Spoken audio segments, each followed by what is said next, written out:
Hey, I am parasitologist Martin Nilsson here at the Gluck Equine Research Center. Today we're talking about parasite fecal egg counts. What are they good for? Why do we need to have them done? And what do they tell us? Okay, so let's think about it. What would be a reason for doing a parasite fecal egg count for my horse? Maybe it's to find out if my horse has worms. I guess not. So why not? Well, let me tell you a secret. Your horse has worms all the time. No need to do testing to find out. I could have told you that for free. So, yeah, it should not come as a surprise that your horse has worms. It's supposed to have them, and it's supposed to have them all the time, and it does have them all the time. So no, we're not doing the fecal egg counts to find out if your horse has worms. Okay, all right. What then? Well, maybe it is to find out how many worms your horse has, right? No? Well, it's not that one either. And why is that? Well, because egg counts do not tell us anything about how many worms your horse has. There is no correlation between egg counts and worm counts. High egg counts doesn't mean high worm burdens. And I'd like to illustrate that with some data we have here from the lab. Over the course of about 60 years, my predecessors had been evaluating a lot of possible dewormers in horses, so testing for safety and efficacy. And in all of these horses, they determined how many worms they had, and they also did egg counts. So we had a wonderful opportunity to compare the numbers. So we had about 300 horses in a database. We took the horses and divided them into three groups just based on their worm counts. So these are strongyle, small strongyle worm counts, right? So we had a high worm count group, we had a moderate worm count group, and then we had a low worm count group. So let's look at the numbers here. Here's the table. So in the high group, we see we have about 300,000 worms on average in this group. The range goes from about 150,000 worms to 1.4 million worms. Hey, no, that's not outrageous at all. These are pretty normal numbers. Some of these horses were quite young, so yes, they do tend to have hundreds of thousands of strongyles, and it is normal.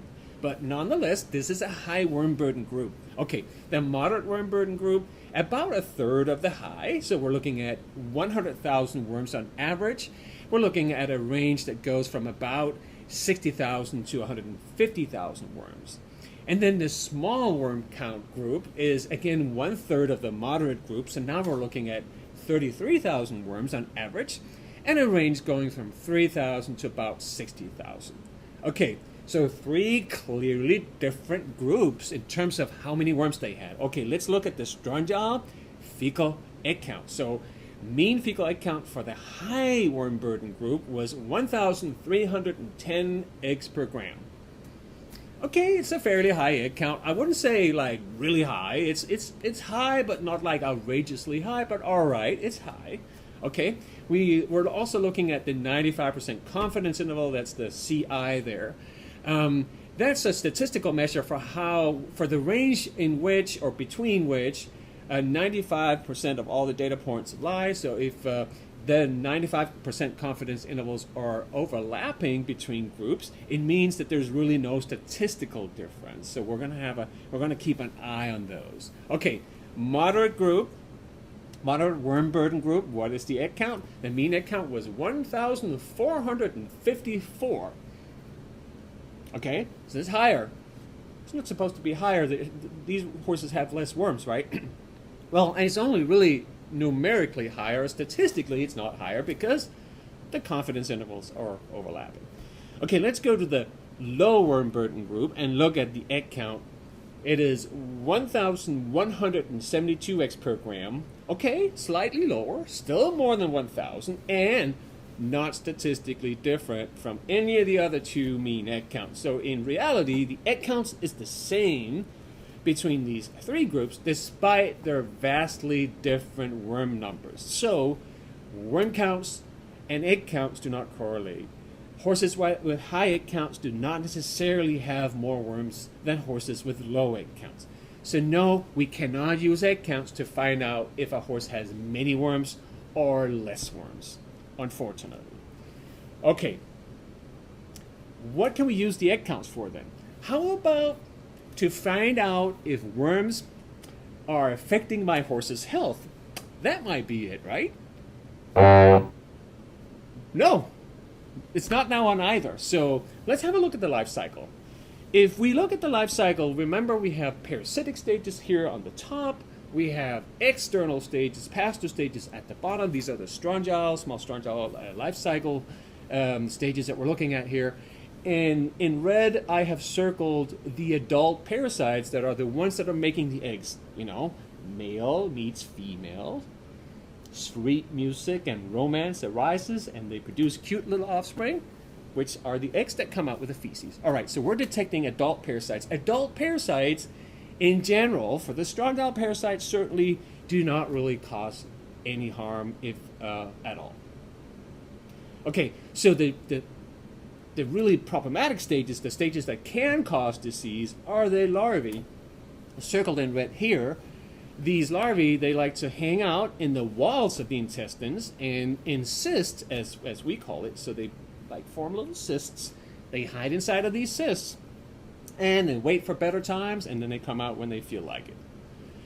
When they do that, they leave lesions behind, and if there's a lot of them that do this, then that can cause diarrhea. So that's where we see disease. These larvae do not make any eggs.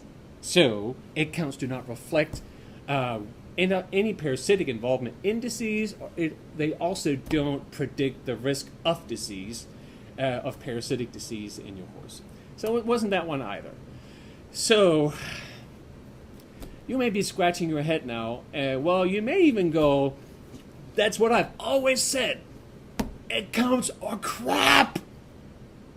And technically, we are determining the egg counts in the crap, so in a way, correct, but no, they're not crap. They're actually really useful and really important. So why? What are we using them for? First of all, drug resistance, ladies and gentlemen.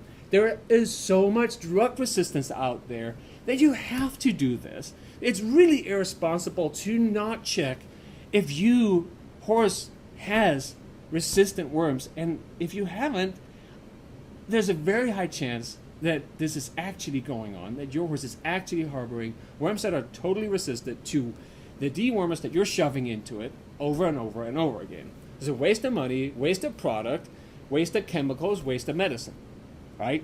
Let's look at this table here. So these are the global findings of drug resistance in the small strongyles, Cyaphostomas, the ascarids, and then at the bottom we have the large strongyles where we have the bloodworm and some of the more dangerous parasites, if you will. Okay, there's just a lot of resistance going on, right? And actually in the small strongyles, we have resistance to everything, and it is getting worse by the day right now. And one thing to remember is once resistance has developed, it never goes away, right? So if we have something that doesn't work, then don't use it, right? There's no point in using a dewormer that doesn't do what it's supposed to do. So find out what works and then go with that. That's really our recommendation. Look at ascarids. We also have a lot of resistance there. Same picture, but kind of opposite of the small strongyles. The only good news here is that we don't seem to find any resistance in the large strongyles, yet, at least. Bloodworms, etc. So that's the only good news we have. You gotta test. Egg counts are the perfectly right tool to do so. One egg count at the day of deworming, another one 2 weeks after. Compare. Your veterinarian will have the thresholds and will help you interpret your results there. Okay. The other important thing is to find out if you have young horses, foals, weanlings, yearlings, even somewhat older horses, they can have ascarid parasites. These buggers. And we want to know if they have these buggers, the ascarids, or they just have the typical small strongyles. Look at the size difference, by the way. So why is that important? Well, I just showed you that table, right? So there's really no safe all-round dewormer that we can choose that will effectively treat both of these two, and horses may have them both at the same time. or they may have primarily ascarids, or they may have primarily strongylus. So we need to choose the most appropriate drug. And it's actually really easy to tell them apart on the fecal egg count. You look at these two pictures here, very, very, very different eggs, so anyone can tell them apart. And it's very important information to find out when the ascarids are there. They tend to be in the very young horses, and the immune system kicks them out eventually, but you need to find out when that happens so you can choose a product that will effectively deworm these when needed, right? So yes, that's another reason for doing fecal egg counts, is to find out which one do we have, ascarids or strongylus. Last one is to find out which horses are the ones that are responsible for the infection pressure. We talk about the high shedders, the horse that tends to always have the higher count, and every time we check it, it is high again. And so we look at the herd and we're wondering, which one is it? Is it that one over there? Is it the other one? And is it, is it the crappy looking one, the one that has a little bit of a dull hair coat, or is it the fatty fjord pony over the corner? We don't know. There's no way of predicting. We need to do the egg count, and then we can find out which horses are the 20% of horses that are shedding 80% of all the eggs onto the pasture, and then we can make sure that those horses get dewormed. Maybe they get dewormed a little bit more than the rest of the herd. The rest of the herd may just get by with maybe 1 or 2 treatments in a year, and then we can add a few additional treatments to those high shedding horses. So that's why we do these egg counts. So resistance checking to find out if we have ascarids or strongylus, to find the high shedders so we can tailor our parasite control program and only deworm where necessary. So egg counts are here to stay. Embrace them. They do good things. We just need to interpret them correctly.